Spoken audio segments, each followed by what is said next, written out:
Olá, estamos de volta com mais um bate-papo com Tarcísio, hoje tendo a honra, a alegria de receber Leonardo Boff aqui na sua casa. Ele que na verdade está nos recebendo aqui para um bate-papo, para a gente falar sobre política, sobre teologia da libertação, sobre o golpe, sobre ecologia, sobre o mundo. Uma conversa que eu espero seja muito boa para que todos nós possamos refletir sobre a nossa caminhada enquanto humanidade. Assiste, nos ajuda inclusive no compartilhamento, não esquece de compartilhar e divulgar para mais amigos, e eu espero que o papo seja muito bom. Leonardo, muito obrigado por você nos receber aqui hoje, muito obrigado mesmo. Eu queria te perguntar, para a primeira pergunta, para aqueles que não te conhecem, principalmente para a juventude, que você contasse um pouquinho sobre tua história, né? Tua vida, de onde você veio e um pouquinho sobre tua biografia. Bom, em primeiro lugar, Tarcísio, é uma satisfação para mim gravar esse programa, porque eu estimo muito a sua pessoa e o seu compromisso político. Obrigado. Numa cidade tão corrompida como é o Rio de Janeiro. E você deixou marcas nos debates da televisão, com alguém que conhece profundamente a cidade, os dados, e tem um discurso que nós precisamos. Discurso ligado às causas principais do povo, da justiça social e especialmente da educação que forma os cidadãos. Bom, eu sou Leonardo Boff, de formação teólogo e filósofo, venho de Santa Catarina, Concórdia, e descendente de italianos. E fiz meus estudos aqui, depois a pós-graduação na Europa.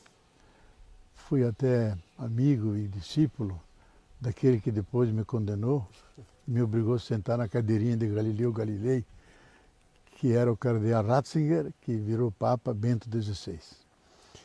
E tenho me preocupado muito em unir o discurso da fé com o discurso da libertação dos pobres.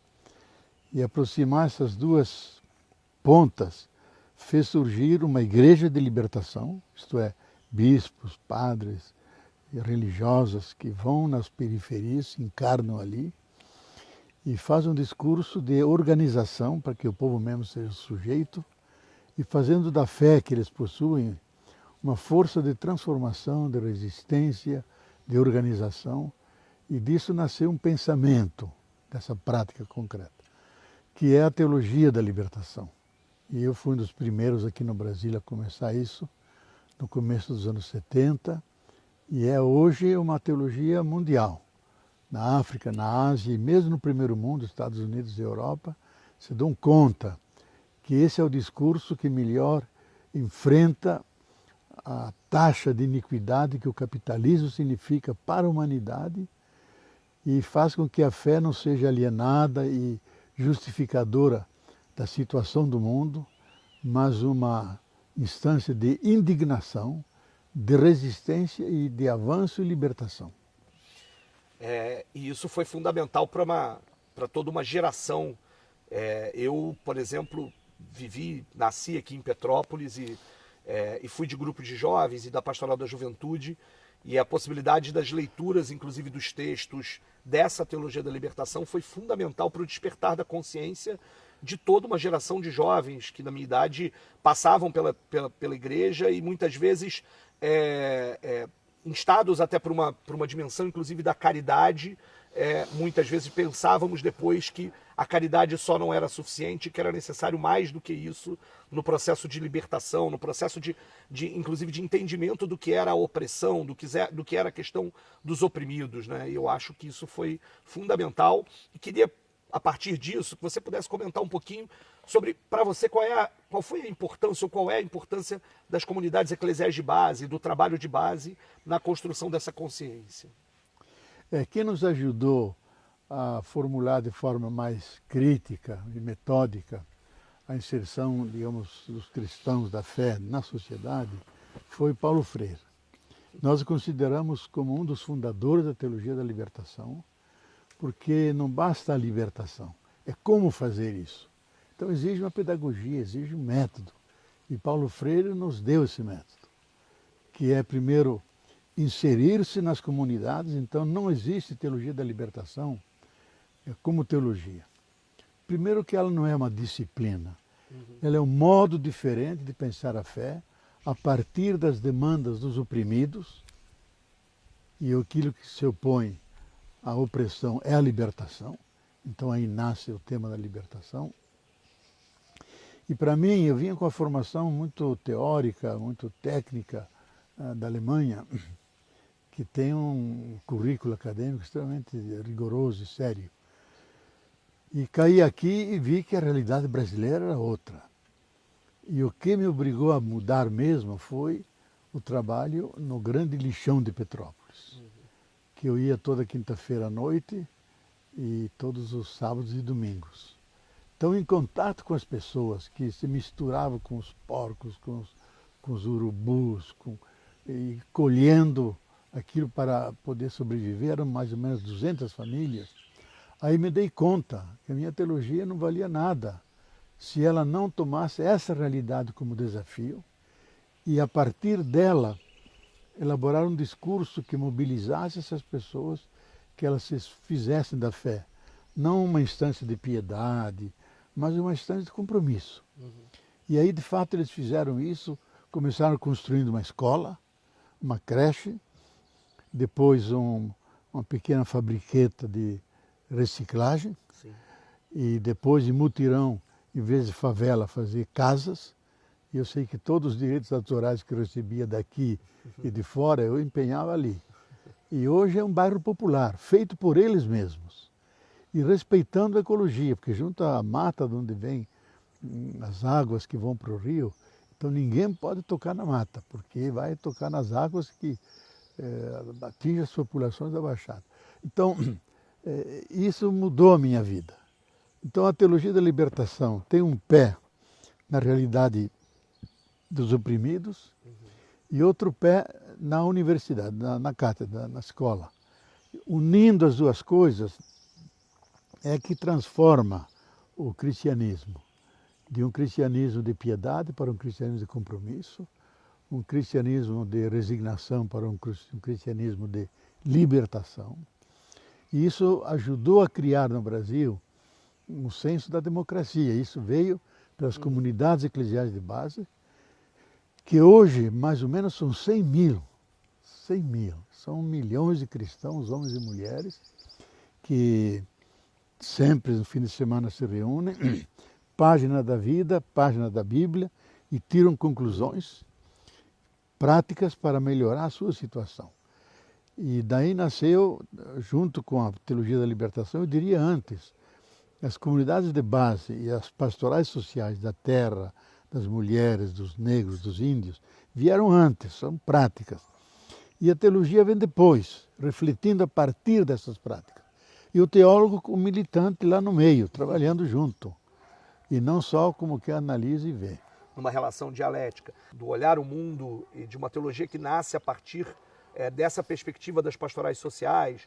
Eu me lembro que nos tempos da Pastoral da Juventude, para nós era muito importante pensar como método ver, julgar e agir, né? E fala um pouquinho disso, porque eu acho que isso era um elemento essencial como método proposto dessa teologia e na sua inserção social. Tarcísio, eu acho que esse método revolucionou a teologia toda, mundial.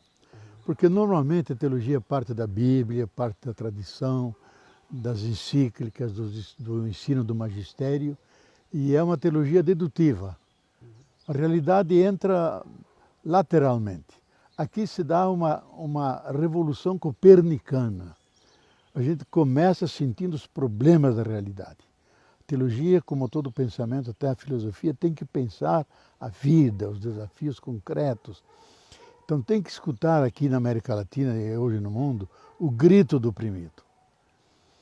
E a oposição a isso é a justiça social. Quer dizer, o contrário da pobreza não é a riqueza. O contrário da pobreza é a justiça social, é a libertação. Porque essa pobreza é um empobrecimento, é uma realidade criada por um sistema de relações que explora as pessoas, explora a natureza e tem como efeito a opressão. Seja ecológica, devastando ecossistemas, seja social, criando multidão de pobres e marginalizados. Então esse método obriga o teólogo, a igreja, a ter os pés no chão. E essa lição nós aprendemos de Marx, que a cabeça pensa a partir de onde os pés pisam. Se você pisa na favela, vai ver diferentemente o mundo, a igreja, a sociedade. E isso é a grande revolução, que ajudou a teologia a ser concreta, dizer uma palavra mordente sobre a realidade, julgá-la a partir de critérios críticos da sociologia crítica, daquela que vem não do funcionalismo do sistema, Sim. mas e junto também a tradição profética, a parte teológica. E a partir dessas duas instâncias, o que devemos fazer? Buscar a viabilidade, não grandes coisas, mas 3, 4 passos que nós podemos fazer, podemos controlar e também devemos nos responsabilizar por eles diante da comunidade. Essa denúncia da realidade, que é uma antirrealidade dos pobres e que deve ser mudada. E o cristianismo tem que ser uma força junto de outras políticas, ideológicas, deve se somar a eles para gerar uma humanidade, como diz Paulo Freire, menos malvada, que tenha um mínimo de dignidade humana. E o que me impressionava nessa história, no método e na descoberta e na possibilidade de desvendamento do mundo que essa prática oferecia para nós, na juventude e tal, era que o momento da teoria, o momento depois de sentir e olhar a realidade, de pensar sobre ela, estava baseado na possibilidade de múltiplas leituras. Não só na leitura da Bíblia como verdade absoluta, mas da Bíblia como um elemento importante, como inspiração da história, da trajetória do povo de Deus, mas também nos autores da América Latina, também nos autores marxistas, também na teoria socialista. E isso nos dava base e a necessidade de, depois disso, agir no mundo e agir politicamente no mundo. Qual a importância da ação política nessa perspectiva, da ação política mais ampla e disso que é a perspectiva de pensar os múltiplos caminhos para essa transformação? A teologia da libertação, ela é fundamentalmente uma teologia política, no sentido de que ela incidir na sociedade e querer transformar a sociedade. E a política aqui, no sentido grande, com uma dimensão antes ética do que partidária. Porque o partido é sempre parte. E a política, já está em Aristóteles isso, é a busca comum do bem comum. Então, os cristãos têm que estar junto com todos aqueles que tentam realizar um bem comum para todos, por isso comum, e não só para as classes dominantes. E fazer isso politicamente, que significa organizar-se, acumular força de pressão, acumular consciência crítica, projetar uma visão de mundo, um projeto de sociedade e começar a dar os primeiros passos. O importante, depois dessa visão mais ampla, é os passos que devemos dar e os passos viáveis, com as forças que temos, com o tipo de consciência que acumulamos, com os aliados que estão dispostos a trabalhar juntos. O que podemos fazer? E isso se tem feito muita coisa. Eu acho que a própria criação do PSOL, do PT, esses partidos mais vinculados à mudança da sociedade, deve muito a esses cristãos. Aquilo que Lula e o Betinho diziam, deve muito à igreja de Dom Helder Câmara, a igreja de Dom Paulo Evaristo, que são os protótipos, os referenciais da luta pelos direitos dos pobres. Não é simplesmente direitos humanos, é direito a partir dos pobres. Direito dos pobres é direito à vida, direito aos meios da vida. E a partir daí, então, aberto a todos os demais direitos. E isso transformou o cristianismo numa instância política, no sentido que ajuda a mudar, ajuda a criar opinião. E hoje eu diria que não se faz nenhuma política pública do Estado sem consultar os movimentos sociais que têm origem cristã, sem escutar o que a CNBB, a Conferência dos Bispos e outras igrejas dizem. E isso eu acho que tem ajudado a resgatar o sentido positivo da política. porque a política partidária, especialmente no Brasil, com a corrupção que a permeia, foi totalmente desmoralizada. Então, nós queremos resgatar a política como um instrumento que trabalha com o poder, sim, mas o poder usado como força, como meio de reforçar o poder do povo. Porque essa é a dimensão ética do poder. Não é acumular o poder, distribuir o poder, reforçar o poder dos mais fracos, para que eles, organizados, possam fazer a sua caminhada.